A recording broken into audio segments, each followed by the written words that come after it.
شراب ذوالفقار علی بھٹو نے اس وقت بند کی جب شراب کی بندش کو پاکستان کے اندر مذہبی جنونیوں کی فتح سے تعبیر کیا گیا۔ وہ اس طرح کہ بھٹو صاحب کے خلاف بڑی تحریک شروع ہو رہی تھی 1976 کے الیکشن کے بعد، اور ان الیکشنز میں بھٹو صاحب جو ہے وہ اپنی سیاسی زمین دیتے رہے پی این اے کو، جو 9 جماعتوں کا، مذہبی جماعتوں اور تحریک استقلال کا ایک اتحاد تھا بھٹو کے خلاف، جس میں انہوں نے الزام لگایا تھا کہ 1976 کے الیکشن میں بھٹو نے دھاندلی کی ہے، اور پھر انہوں نے کیمپین چلائی اور وہ چلی۔ تو اب وہ اپنے آپ کو ان مولویوں سے زیادہ مسلمان ثابت کرنے کے لیے سب سے پہلے تو انہوں نے اتوار کی چھٹی ختم کر دی اور اس کو جمعہ بنا دیا، یعنی چھٹی اب جمعے کو ہوا کرے گی کیونکہ ہم اسلامی ملک ہے۔ دوسرا انہوں نے یہ کیا کہ ریئرس کورس گراؤنڈز جو تھے جہاں سے سرکار کو بے تحاشا ریونیو جنریٹ ہوتا تھا، کیونکہ باہر کے ملک سے لوگ آ کے وہاں گھوڑے دوڑاتے تھے، وہ بھی بند کر دیا۔ اس کے بعد تیسرا کام انہوں نے یہ کیا کہ شراب پر پابندی لگا دی۔ حالانکہ یہ وہی ذوالفقار علی بھٹو ہیں جنہوں نے غالباً فیصل آباد کا جلسہ تھا، اگر میں غلط نہیں ہوں، جہاں پہ انہوں نے مزدوروں کے جلسے سے خطاب کرتے ہوئے اس الزام کا جواب دیتے ہوئے کہا تھا کہ میں تھوڑی سی پیتا ہوں، 18 گھنٹے کام کرنے کے بعد اگر میں تھوڑی سی پی لیتا ہوں تو میں کوئی انسان کا خون تو نہیں پیتا۔ بس یہ بات انہوں نے پکڑ لی کہ جی بھٹو تو پیتا ہے، بھٹو تو پیتا ہے۔ تو وہ پابندی جب لگی شراب کی تو ضیاء الحق کا دور جب آیا تو چونکہ اب ایک تو اس کی وجہ سے شراب کی بلیک مارکیٹ شروع ہو گئی، یعنی جتنے کرسچن تھے ان کو اجازت تھی شراب پینے کی اپنے گھر کے اندر یا چار دیواری میں، تو ان کے پرمٹ تھے۔ اب کرسچن جو ہے وہ شراب خریدتے تھے اور مسلمان جو تھے وہ اب کرسچنوں سے شراب خریدتے تھے، اور کئی جگہ پہ جو ہے وہ ایسے پوائنٹس بن گئے تھے کہ آپ فون کریں اور وہ بوتل لے کے اس پوائنٹ پہ آ جاتے تھے، پیسے دے بوتل لے، اخبار کے کاغذ میں لپٹی ہوتی تھی یا کسی بیگ میں ہوتی تھی، آپ کو وہ بوتل دے دیتے ہیں۔ عام طور پہ دیسی شراب، یعنی دیسی سے میرا یہ نہیں مطلب ٹھگا، یعنی پاکستان میں جو برانڈ بنتے ہیں شرابوں کے، واٹ 1 ہے اور اس طرح کی یہ شرابیں وہاں پہ کرسچنوں کے ذریعے مسلمان پی رہے تھے۔ اور پھر یہ بھی ہوا کہ شراب کی بندش کی وجہ سے لوگوں نے دوسرے نشے کرنے شروع کیے، جس کے اندر چرس کا نشہ تھا۔ اور پھر جب ضیاء الحق کا ٹائم آیا اور افغان جہاد شروع ہوا، اور افغان جہاد کو سپورٹ کرنے کے لیے جب ہیروئن کی کاشت کی گئی اور ہیروئن سمگلنگ کا ایک پورا نیٹ ورک جو ہے national logistic cell of Pakistan army کے تحت یہ ایلیجلی بنایا گیا، تو اس وقت پاکستان کے اندر ہیروئن پھیل گئی، اور 1980 کی دہائی جو ہے وہ پاکستان میں ہیروئنچیوں کی دہائی ہے،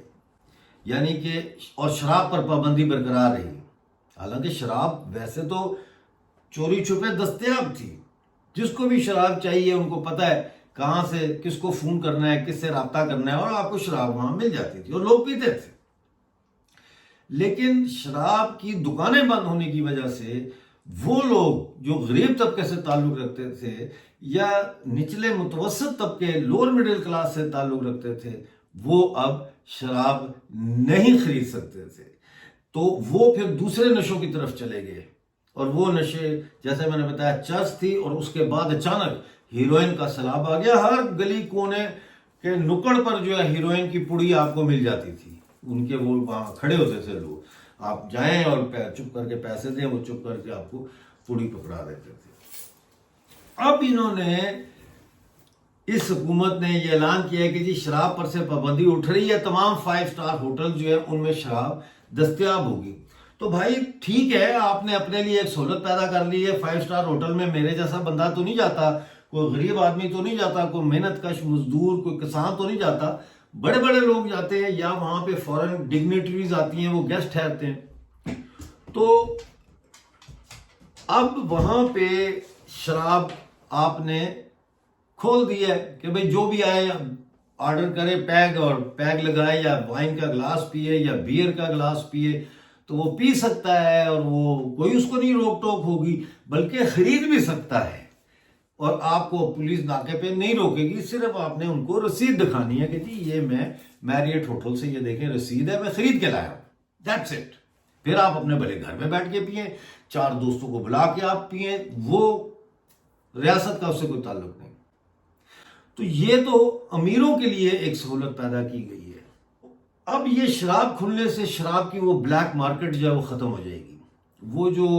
کرسچن پرمٹ ہولڈرز تھے، جنہوں نے اس کو ایک کاروبار بنا لیا تھا اور بلیک میں ملتی تھی اور بہت مہنگی بھی ملتی تھی، وہ اب بلیک مارکیٹ اس کی ختم ہو جائے گی، لیگل کر دیا نا آپ نے۔ اسی طرح سے ہالینڈ نے چرس اور مارجوانا ان چیزوں کو لیگلائز کر دیا۔ انہوں نے دکانیں کھولنے کی اجازت دے دی کہ آپ چرس کی دکانیں کھولیں، لوگ وہاں آئیں، کافی شاپ اس کو کہتے، وہاں آئیں، بیٹھے چرس پینی، آپ چرس پئیں اور اس کے بعد آپ گھر چلے جائیں۔ اس وجہ سے ہالینڈ کے اندر چرس پینے والوں کی جو بلیک سے خرید کے چوری چھپے پیتے تھے اللیگلی، وہ اللیگل کاروبار سارا ختم ہو گیا۔ اب یہاں پہ یہ بحث ہو رہی ہے کہ جناب ہیروئن کو بھی یہاں پہ لیگل کیا جائے تاکہ جو ہیروئن کی بلیک مارکیٹ ہے اس کو کرش کیا جائے۔ یعنی اگر آپ ہیروئن کے عادی ہیں اور ڈاکٹر لکھ کے دے دیتا ہے کہ آپ ایک ہیروئن کے ایڈکٹ ہیں،